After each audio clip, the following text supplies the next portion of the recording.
À toutes et à tous, Diourbel en cas de meurtre d'effraie. La chronique à l'école élémentaire Ndiodione, un jeune garçon de 14 ans, a été poignardé par son camarade après une altercation.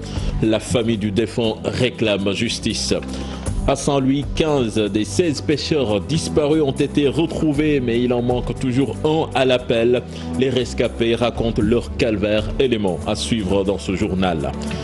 Les membres et sympathisants de Nyolank bagnent encore dans la rue pour fustiger la hausse du prix de l'électricité. Certaines localités du pays ont également manifesté. Nous ferons le point dans cette édition. Et puis la baisse du prix de l'électricité à l'horizon 2022-2023, une probabilité selon le ministre des Énergies. Marc Tarcissé annonce que la Sénélec sera transformée en holding avec plusieurs filiales. Voilà le sommaire de ce 20h. Tout de suite le développement.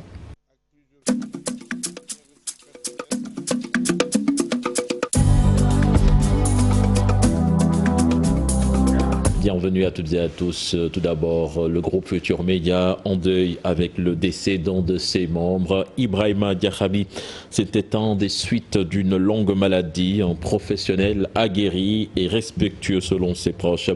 Il a été inhumé cet après-midi au cimetière de Yoff.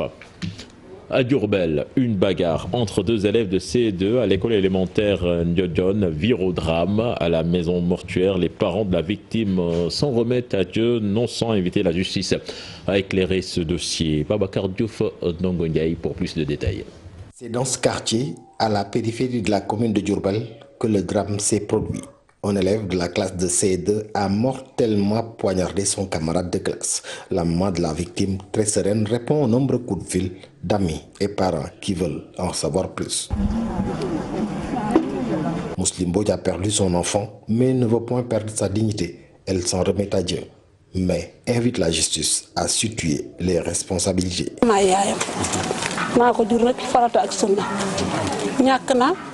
Je suis la mère de l'enfant qui a été tué. J'ai perdu mon fils. Je ne sais même pas quoi dire. J'espère que la justice fera son travail.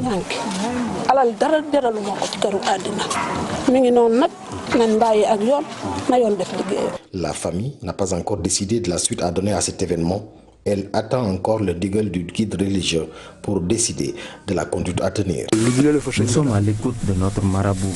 Nous ferons ce qu'il nous dira. L'appel que je lance au niveau des parents d'élèves, c'est à plus de vigilance par rapport à notre progéniture. Et je lance cet appel en tant que responsable de l'APE. En attendant, à Ndiodione, quartier de la commune de Diourbel, l'acte de ces deux enfants est l'objet de toutes les discussions. Babacar Diouf, à Saint-Louis, sur 16 pêcheurs disparus dans deux embarcations qui appartenaient à une même famille, 15 ont été retrouvés. Un seul reste introuvable pour le moment. À Guetnar, c'est toujours la tristesse et la désolation. Les pêcheurs racontent leur calvaire dans cet élément signé Ousseynou Diop et Habib Seck. Les deux pirogues disparues en mer au large de Saint-Louis ont été retrouvées. 12 personnes étaient à bord de la première pirogue et 4 dans la deuxième embarcation. Un de leurs parents vivant à Gendar revient sur les faits. Dans la dernière embarcation, il y avait 4 personnes. Après plusieurs recherches, nous avons retrouvé les 3. Actuellement, nous n'avons pas retrouvé la seule personne qui reste du groupe. Mes enfants m'ont dit qu'un pêcheur les a retrouvés. Mais au moment d'embarquer dans l'autre pirogue, leur camarade a disparu avec la pirogue. C'est ça la vérité. Il n'y avait plus d'espoir de les retrouver vivants. Un ouf de soulagement pour Ngersek. Je ne peux pas raconter le calvaire que nous avons vécu. Sérieusement, j'avais plus d'espoir. Je pensais qu'à la mort. Seuls les pêcheurs peuvent savoir ce que nous avions vécu durant cette semaine. L'accident est survenu suite à une panne de carburant pour entrer au Bercail. Après quelques mois passés en République islamique de Mauritanie, les pêcheurs n'ont pas manqué de crier le ras-le-bol. J'ai pleuré parce que nos autorités n'ont rien fait pour nous soutenir. Nous avons quitté la Mauritanie parce que notre employeur ne voulait pas nous payer. Et en cours de route, nous avons eu une panne de carburant. Sur les 16 pêcheurs disparus, les 15 ont été retrouvés. Les recherches se poursuivent pour retrouver le désormais seul disparu dans la Grande Bleue. Parlons de toute autre chose à présent. Beaucoup de monde à la manifestation de la plateforme Nyolank Nyobaigne cet après-midi à la place de l'Obélisque. Les manifestants continuent de fustiger la hausse du prix de l'électricité. Ils réclament également la libération de Guy Marius Sagna et compagnie. Habib Faye et Mardian étaient de la partie. Nyolank Nyobaigne a encore mobilisé une marche partie de la place de la Nation au rond-point de la RTS, une manifestation pour dénoncer la hausse du prix de l'électricité déjà effective. On a le nombre en termes de quantité, mais on a le nombre en termes de qualité. Toutes les couches sociales sont représentées. Et que la conjoncture les gens viennent avec leur propre bourse. Comme ça perdure là, alors qu'il y a beaucoup de moyens d'avoir de l'argent, c'est un prétexte pour tester la capacité de mobilisation. Mais je pense qu'il vaut mieux, qu'il faut continuer à faire des grèves, à faire des marches et à avoir d'autres stratégies s'il le faut. On est encore là, on sera toujours là à chaque fois que les Sénégalais auront besoin, parce que ce n'est pas normal, au lieu de diminuer leurs conditions difficiles de vie, on l'augmente sans cesse. Le slogan « Nyolank Nyobaigne » sur toutes les lèvres. Les manifestants très remontés réclament la libération du leader de Frappe France Dégage et de ses co-détenus. Dans tous les pays du monde, dans tous les pays, tout le monde a le droit de marcher. Qu'est-ce que Guy Marius a fait? Il n'a rien fait. Il est juste sorti pour dire que ça suffit. Il est juste sorti pour dire que l'électricité est chère et que ce n'est pas normal. Donc est-ce que cela mérite d'être... est-ce que cela mérite... est-ce qu'on doit emprisonner une personne parce qu'il est sorti pour dire que l'électricité est chère? C'est les otages de la République. Il faut qu'on les libère. Tous au même rythme. Encadrée par les forces de l'ordre, cette manifestation a refusé du monde. Malgré la rencontre du collectif avec le président Wade, la marche n'a pas enregistré la participation du PDS. À Kaffrine également, des populations sont sorties pour manifester contre la hausse du prix de l'électricité. Les manifestants, malgré une faible mobilisation, quand même saluent cette première. Bambamboup en parle au micro de notre correspondant sur place, Oumar Ndiaye. Ce combat pour Kaffrine a double coloration. D'abord, le courant à Kaffrine n'est pas normal. Et si on s'y ajoute, n'est-ce pas, ce dérèglement qui ne dit pas son nom, qu'on reçoit des factures surmesurées, ça mérite une marche. Donc ce n'est qu'un avertissement, à tout point de vue, pour dire à ces autorités que véritablement à Kaffrine, c'est fini maintenant d'accepter, n'est-ce pas, l'inadmissible, d'accepter l'intenable. Alors ce combat-là sera le combat de tout le monde. Si la mobilisation aujourd'hui, n'est-ce pas, n'est pas au rendez-vous, c'est parce que c'est par effet de surprise. Mais prochainement, nous allons préparer une grande marche, n'est-ce pas, qui réunira toutes les compétences et tous les groupes, les sources, n'est-ce pas, de cette ville-là, pour une marche de la victoire, n'est-ce pas, pousser, n'est-ce pas, ceux qui n'ont rien compris à comprendre que nous disons à l'État du Sénégal de les libérer, parce que des citoyens, des honnêtes citoyens, parce qu'on ne peut pas avoir un pays, n'est-ce pas, où la justice marche à double vitesse. Quand les uns touchent les grilles, on les applaudit de main, quand les autres touchent les grilles, on les met en prison. Et ça, c'est inadmissible, inconcevable, impardonnable dans un État démocratique. Une probabilité d'une baisse de l'électricité à l'horizon 2022-2023. C'est le ministre des Énergies qui l'annonce. Mohamed Makhtar Cissé a aussi informé à la commission de l'énergie et des ressources minérales de l'Assemblée nationale que la Sénélec sera transformée en holding avec plusieurs filiales. Les détails dans cette correspondance signée Abdourahmane Diallo et Mohamedou Gueye.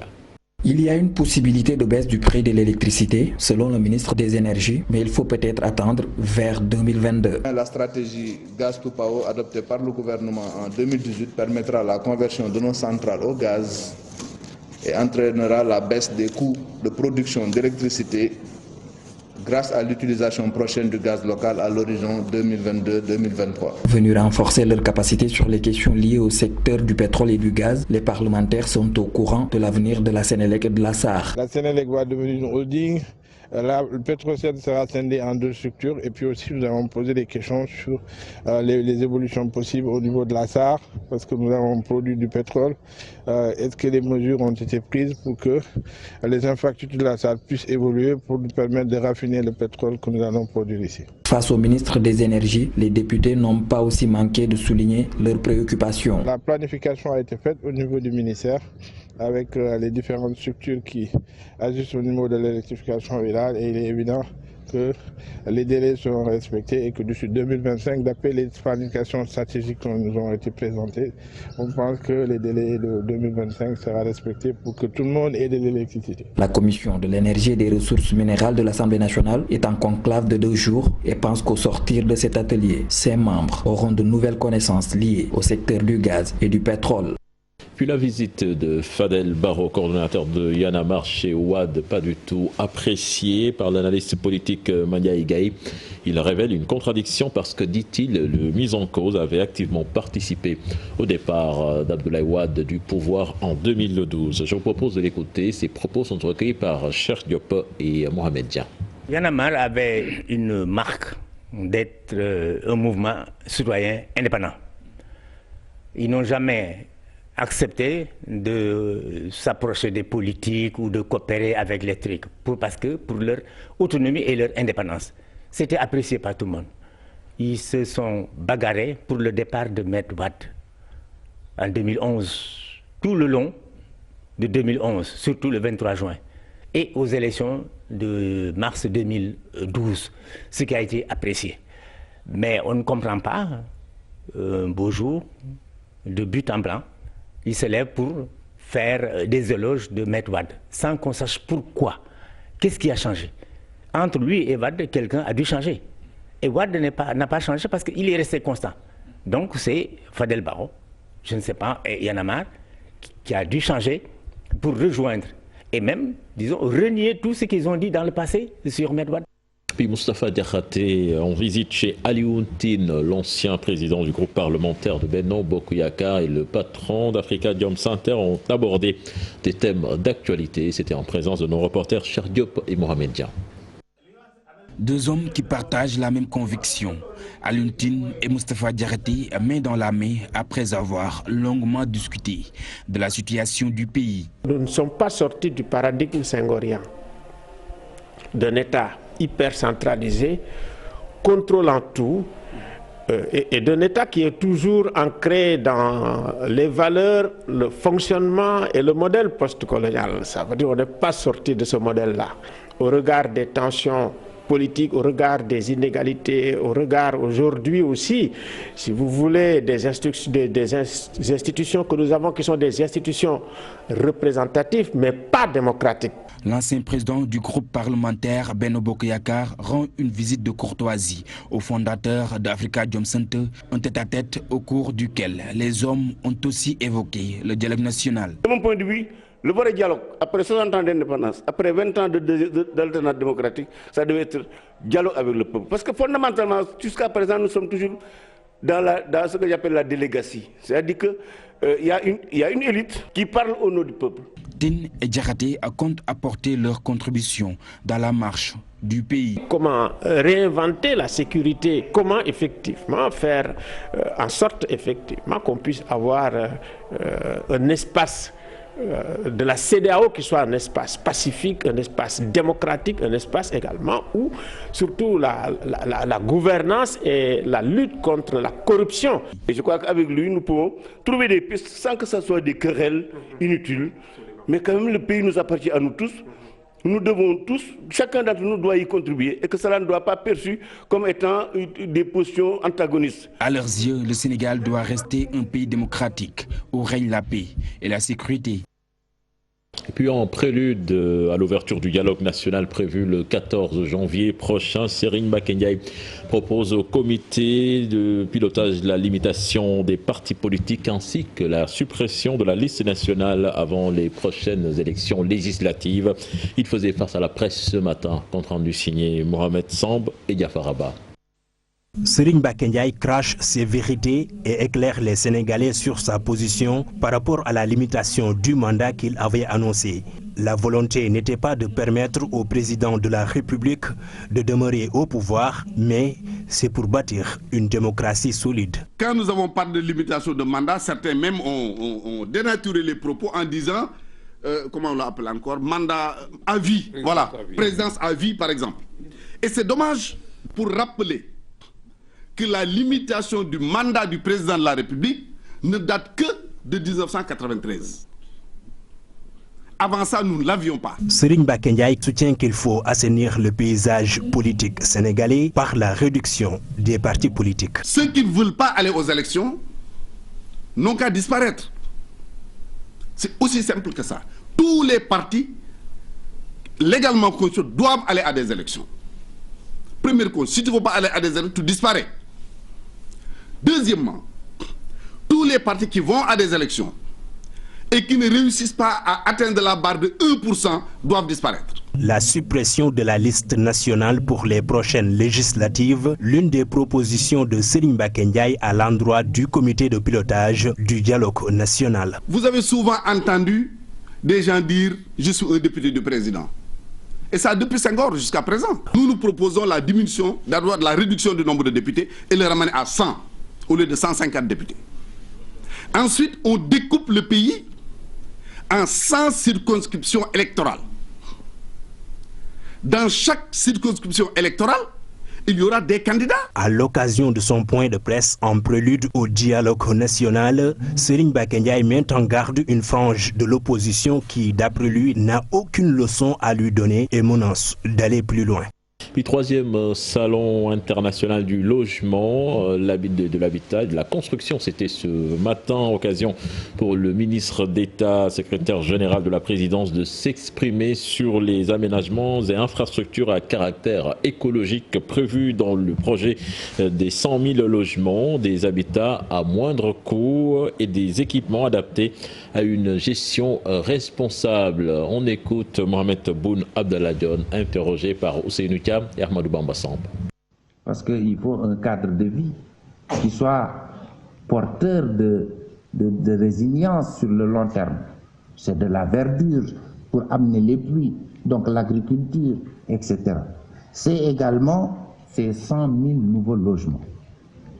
Programme vraiment phare pour que les Sénégalais vivent dans des conditions adéquates. C'est le zéro déchet. 100 000 logements, c'est zéro bidonville. C'est le zéro déchet. C'est les accès universels. Pour avoir le cadre de vie qu'il faut, il faut de l'électricité. C'est l'électricité, c'est aussi l'accès à l'eau, c'est l'accès aux services de mobilité collective. Ça s'appelle demain le train dont on parlait, c'est les autoroutes qui continuent, etc. C'est ça la cohérence globale vraiment de l'offre du président de la République. La problématique du logement de plus en plus difficile malgré les politiques annoncées, une occasion pour nous d'interroger le passé avec le projet des logements sociaux des SICAP et les populations y trouvaient vraiment leur compte. C'est un reportage signé Fatou Bintou Conté et Pape Sangoné Baye. Nous sommes à la SICAP Liberté 4, plus précisément à la cité police. Madien Dien fait partie des premiers habitants. Pour avoir ces logements, le vieux Madien payait 5100 francs tous les mois, des logements sociaux que la SICAP octroyait aux populations. Il y avait deux tranches. Il y avait une première tranche qui se situait à la cité police un peu plus haut, qui était un peu moins cher que nous. Et là, c'est la deuxième tranche et on payait à peu près 5100 francs, si je ne me trompe pas. À tous les mois, voilà. C'était en location simple. Je vous ai bien dit que c'était réservé uniquement aux policiers. Cécile Préra payait moins, 3500 francs. C'est la somme qu'elle versait tous les mois à la SICAP pour un F3. Ce n'était pas cher, ces logements. On payait moins de 10 000 francs CFA, 4 500 francs, ou même à 3 500 francs pour certains. Tous les mois, les grands standings versaient 10 000 francs CFA. Quant à Odile Dior, la maison appartient à sa grande sœur qui, en son temps, avait donné 15 000 francs pour détenir les clés. C'est la maison de ma grande sœur. En son temps, elle avait donné 15 000 francs CFA. C'est une de ses cousines qui l'avait mis au courant de ce projet de la SICAP qui leur a attribué ces logements. Finalement, en location simple, ces maisons se sont retrouvées en location-vente et chacun est propriétaire désormais. Parce qu'il y avait des collègues civils qui étaient autour de nous qui avaient porté plainte pour qu'on les vende les logements. Quand ils ont eu gain de cause, moi-même qui étais trésorier de l'association avec le capitaine Sall, on s'est inspiré avec le grand Diallo et on a porté plainte jusqu'au tribunal. Et finalement, on nous a cédé ces logements. En son temps, avoir une maison ne nécessitait pas beaucoup d'argent. En témoigne Cécile Préra. À l'époque, c'était facile d'avoir une maison. Ce n'est pas comme maintenant où une chambre est louée à 50 000 francs CFA. C'est vraiment difficile pour les jeunes. Avec le projet des logements sociaux initié par l'État, la jeunesse actuelle espère, comme ses anciens, accéder à un logement décent. Parlons à présent de la lutte contre les inondations avec le Sénégal qui lance le projet de gestion intégrée des inondations, un projet dont coût global de 10 milliards de francs CFA financé par le Fonds Climat Vert pour prévenir les risques d'inondation au Sénégal, selon le secrétaire général du ministère de l'eau et de l'assainissement, Thierno Ahmed Babali. On parle au micro de Seynou Thiam et Ahmadou Bamba Samba. Il s'agissait donc de lancer le projet de gestion intégré des inondations au Sénégal, le PGIS, qui est donc mis en place depuis l'année dernière, donc, pour un horizon temporel de 5 ans. Donc il va couvrir la période 2019-2023, suite à une subvention non remboursable de 15 millions d'euros, correspondant à 10 milliards de nos francs, du Fonds vert pour le climat. C'est un projet qui va compléter donc, le financement, donc le prêt de l'AFD de 50 millions d'euros qui a été donc mobilisé pour les ouvrages d'assainissement dans le Pikine irrégulier sud. C'est à la fois des ouvrages d'eau pluviale mais également d'eau usée pour Pikine irrégulier sud. Le projet de gestion intégrée des inondations au Sénégal vient compléter le dispositif qui a été mis en place par le gouvernement, par le chef de l'État, son Excellence M. Macky Sall, depuis 2012.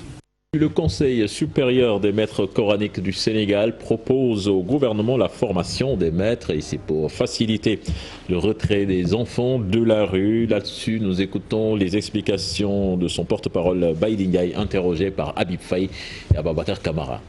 Il y a dans ce projet de loi-là toutes les actions qui peuvent amener à réduire drastiquement ces phénomènes de mendicité des enfants des écoles coraniques se trouvent là-dedans.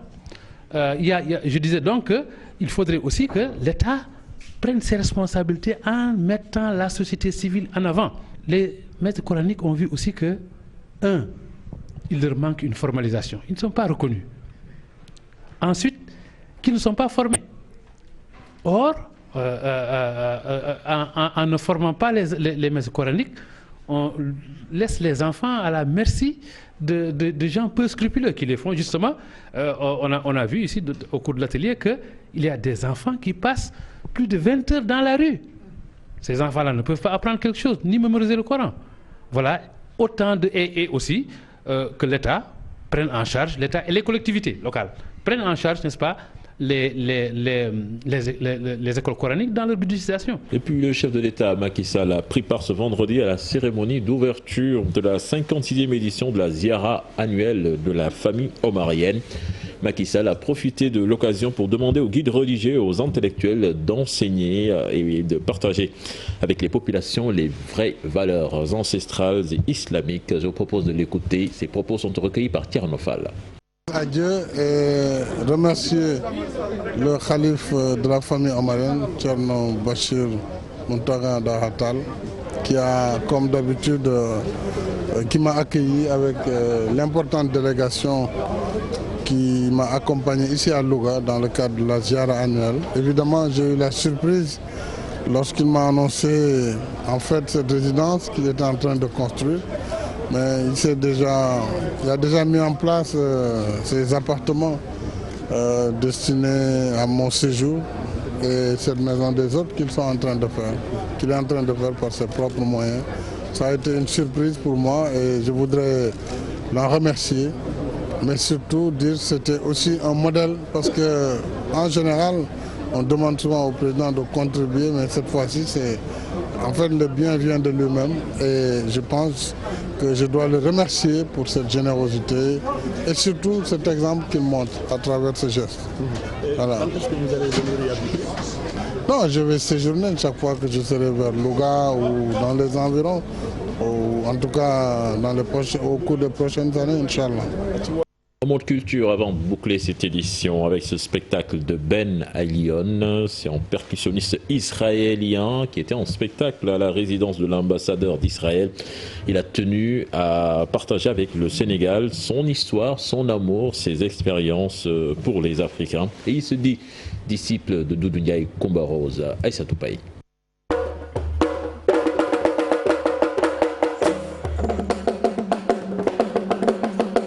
Ben Ailion joue de la percussion, du sabar sénégalais.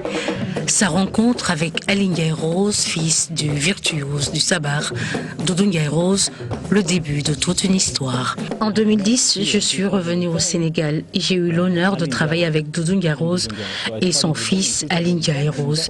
Ils m'ont appris beaucoup de choses. Cette année, elle a été la plus importante de toute ma vie. J'ai appris beaucoup sur les rythmes, une découverte, puis une passion. Et sa rencontre avec Doudou Ndiaye Rose, une grande connexion. Mais c'est quand je préparais mes cours avec Ali que je le voyais un peu plus. En 2013, je suis encore revenue au Sénégal pour faire un album et j'ai eu la chance de travailler avec lui. Et 2 ans plus tard, j'ai appris qu'il était décédé le jour de mon anniversaire. Et c'est là que j'ai ressenti une forte connexion par rapport à tout cela. Rencontre culturelle pour de fructueux échanges. Ambassadeur de la musique sénégalaise en Israël, Ben est l'une des plus belles représentations des échanges culturels entre Israël et le Sénégal. Il consolide et confirme l'universalité de la musique. Disciple de feu Doudou Ndiaye Rose, avec qui il prit des cours en 2013, il approfondit sa science de percussion et crée son propre style, le One Man Tribe. Et depuis, Ben Ailion continue son bonhomme de chemin. Voilà, c'était le dernier élément de ce journal. Prochain rendez-vous pour l'information, ce sera à 0h avec le tout en image, la suite de Soir d'info avec vous, Aram. Merci bien, cher